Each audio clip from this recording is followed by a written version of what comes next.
Hi everyone, I am Bhumika. You are watching Study at Amazement with Bhumika. So guys, in this chapter we are going to study the Indian Constitution. This is a civics first chapter of class 8 NCERT. So guys, before starting the video, I wanna tell you that you have to like,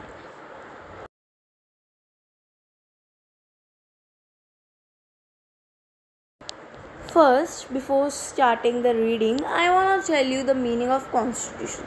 Constitution is a written document in which rules and regulations are written. So, without wasting time, let's read the chapter. So, guys, there is one request from my side. Please open your book and read the chapter line by line. I won't be able to explain you single line, but I will give you the full summary of each and every paragraph.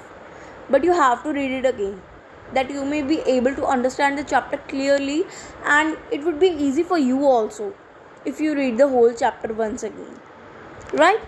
And please have a pencil with you, that way may help you to underline the main concepts with the ongoing chapter. So let's start. So guys, the Indian Constitution. In this chapter, first of all, you will be reading an example of a football match. In this first paragraph, they are trying to explain you that in the football match there are many rules and regulations that each and every player have to follow. इसमें ये बता रहे हैं कि हर game में कुछ ना कुछ रूल्स एंड रेगुलेशंस होते हैं. वैसे ही हमारी लाइफ में भी कुछ रूल्स एंड रेगुलेशंस होते हैं जो कि हमें फॉलो करने होते हैं. और ये जो रूल्स एंड रेगुलेशंस होते हैं ये एक रिटन डॉक्यूमेंट में लिखे होते हैं जिसे हम कॉन्स्टिट्यूशन बोलते हैं. You may underline this line that is given to you. So in the next para इसमें हम सिर्फ इतना ही पढ़ेंगे कि ये जो चैप्टर है इसमें कॉन्स्टिट्यूशन के कुछ रूल्स हैं और कुछ इश्यूज़ हैं जो नॉर्मल पीपल फेस करते हैं, कॉमन पीपल, उसके बारे में आप रीड करोगे. और कुछ कई तरह के इश्यूज़ भी आप पढ़ेंगे इस चैप्टर में. तो चलिए हम इस चैप्टर की रीडिंग स्टार्ट करते हैं हम नेक्स्ट पेज से. So our chapter begins now. Actual reading point. Why does a country need a constitution? एक कंट्री को कॉन्स्टिट्यूशन क्यों चाहिए?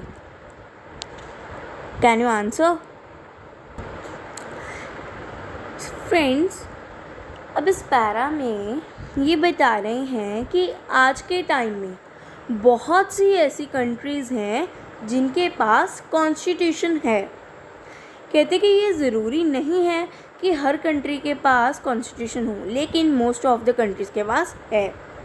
While all the democratic countries are likely to have a constitution, जितनी भी डेमोक्रेटिक कंट्रीज़ हैं उन सब के पास कॉन्स्टिट्यूशन होता है. Constitution serves several purposes. जो कॉन्स्टिट्यूशन होता है वो काफ़ी सारे पर्पसेस को फुलफ़िल करता है. तो उसके बारे में अब हम रीड करेंगे. फ्रेंड्स, हम ये बोल रहे हैं कि ये जो कॉन्स्टिट्यूशन है ये सेवरल पर्पसेस के ऊपर आधारित है. फर्स्ट पर्पस है कि ये कुछ आइडल्स बनाता है या आइडल्स लेआउट करता है जिसके बेसिस पे जो सिटीजन्स हैं कंट्री के वो रह सकते हैं या रहते हैं. एक और भी है इसका आइडल है, वो है कि जो कॉन्स्टिट्यूशन है वो हमें बताता है कि हमारी जो कंट्री है उसकी फंडामेंटल नेचर क्या है. जो एक कंट्री होती है वो डिफरेंट कम्युनिटीज़ के लोगों से बनी होती है. उसमें अलग अलग किस्मों के, जाति के या अलग अलग धर्मों के लोग रहते हैं. और ये ज़रूरी नहीं है कि सभी के सभी कम्युनिटीज़ के लोग एक ही रूल के ऊपर एग्री करें. नेसेसरी नहीं है कि वो सारे एग्री करेंगे, लेकिन कई बारी वो डिसएग्री कर देते हैं तो उससे कुछ इश्यूज डेवलप हो जाते हैं. अब हम नेक्स्ट देखते हैं. A constitution helps serve as a set of rules and principles that all persons in a country can agree upon, on the basis of which they want the country to be governed.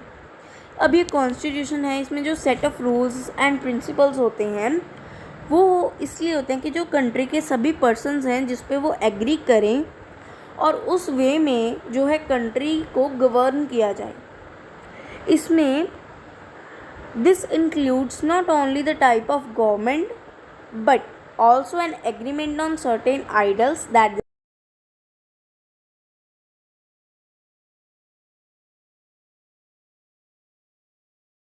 बल्कि एक agreement भी होता है जिसमें goals होते हैं, principles होते हैं जो कि लोग चाहते हैं कि उनकी कंट्री में हो। हमारा जो कॉन्स्टिट्यूशन है इंडिया का, उसको फॉर्म होने में नियर अबाउट 3 years लग गए थे। Please come on the next page. अब हम पढ़ेंगे नेपाल के बारे में, नेपाल की recent. Until recently Nepal was a monarchy। कुछ टाइम पहले तक नेपाल एक मोनार्च कंट्री थी। उसका जो प्रीवियस कॉन्स्टिट्यूशन था वो 1990 में अडॉप्ट किया गया, लेकिन उसमें भी जो फाइनल अथॉरिटी थी वो किंग की थी। फिर एक मूवमेंट चला नेपाल में जो डिकेड्स तक चलता गया और जिसका एंड ये निकला, उसका रिजल्ट ये निकला कि जो नेपाल था वो एक डेमोक्रेटिक कंट्री बन गया और 2006 में वो फाइनली सक्सेसफुल हुए वहाँ के लोग, और जिससे क्या हुआ, जो किंग की पावर थी वो ख़त्म कर दी गई और जो लोग थे उन्होंने एक नया कॉन्स्टिट्यूशन एस्टैब्लिश किया नेपाल की डेमोक्रेसी के लिए। इस चीज़ का रीज़न ये था क्योंकि जो उनका प्रीवियस कॉन्स्टिट्यूशन था वो वैसा नहीं था जैसा वहाँ के लोग चाहते थे कि नेपाल का कॉन्स्टिट्यूशन वैसा हो, जिसके लिए उन्होंने लड़ाई की थी। Okay, come to the next para. अब ये बोल रहे हैं नेक्स्ट पैरा में कि जो नेपाल था अब वो मोनार्च कंट्री से एक डेमोक्रेटिक कंट्री बन गया, तो उसकी जो गवर्नमेंट थी वो भी डेमोक्रेटिक होगी। अब डेमोक्रेटिक गवर्नमेंट बनाने के लिए जितने भी कॉन्स्टिट्यूटिव रूल्स थे उन सभी को फर्स्ट से लेके एंड तक चेंज करना पड़ा ताकि वो एक नई सोसाइटी में बस सकें। ये फिर जो नेपाल के लोग थे उन्होंने जो नया कॉन्स्टिट्यूशन है नेपाल का उसे 2015 में अडॉप्ट किया और उनके न्यू कॉन्स्टिट्यूशन के साथ एक कैप्शन था, Nepal's struggle for democracy. Now come to the next para guys. अब जो सेकंड इम्पॉर्टेंट पर्पस था कॉन्स्टिट्यूशन का वो ये था कि जो कंट्री का पॉलिटिकल सिस्टम है उसे कैसे डिफाइन किया जाए, उसके नेचर को कैसे दिखाया जाए। अब जो नेपाल का अर्लियर कॉन्स्टिट्यूशन था वो किससे चलता था, किंग से और उसकी काउंसिल ऑफ मिनिस्टर। अब क्या बोल रहे हैं कि अब जो ये कंट्रीज़ थी जिन्होंने एक डेमोक्रेटिक फॉर्म ऑफ गवर्नमेंट या एक पॉलिटी क्या होती है, एक सोसाइटी जिसने ऑर्गेनाइज किया होता है पॉलिटिकल स्ट्रक्चर को, किसे, पॉलिटिकल स्ट्रक्चर को। Please come to next page. जो कॉन्स्टिट्यूशन है वो एक क्रूशियल रोल प्ले करता है इम्पॉर्टेंट गाइडलाइंस ले आउट करने में, जो कि गवर्न डिसीज़न मेकिंग में हेल्प करती हैं सोसाइटीज़ को।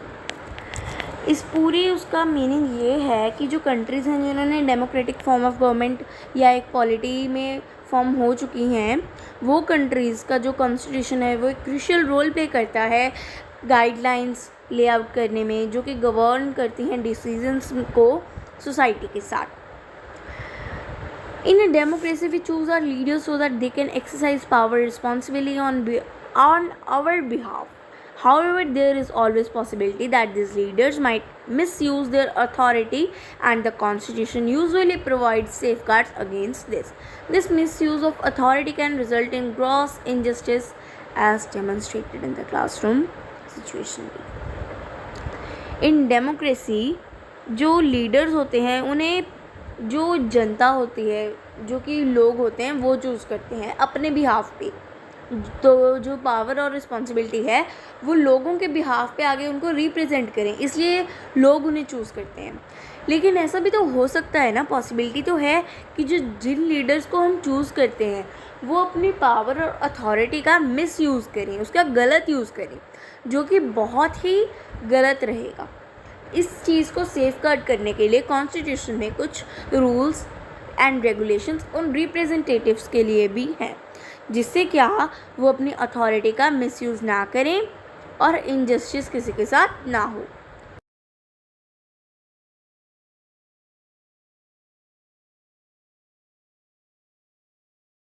I will make this video in 3 parts, and I will make short videos from now onwards, and that would be easy to you to watch the videos. Please like, share and subscribe my video. It's a humble request. Thank you for watching this video. Be happy, stay safe and stay healthy. And guys, please wear masks.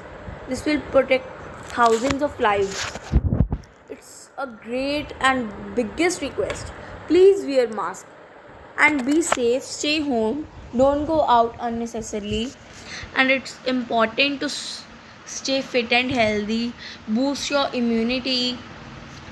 Clear? So इस video में इतना ही. Till then, bye. Please wait for the second part. Like, share and subscribe. You only have to do 3 things: like, share and subscribe. Thanks for watching my video. See you in the next part.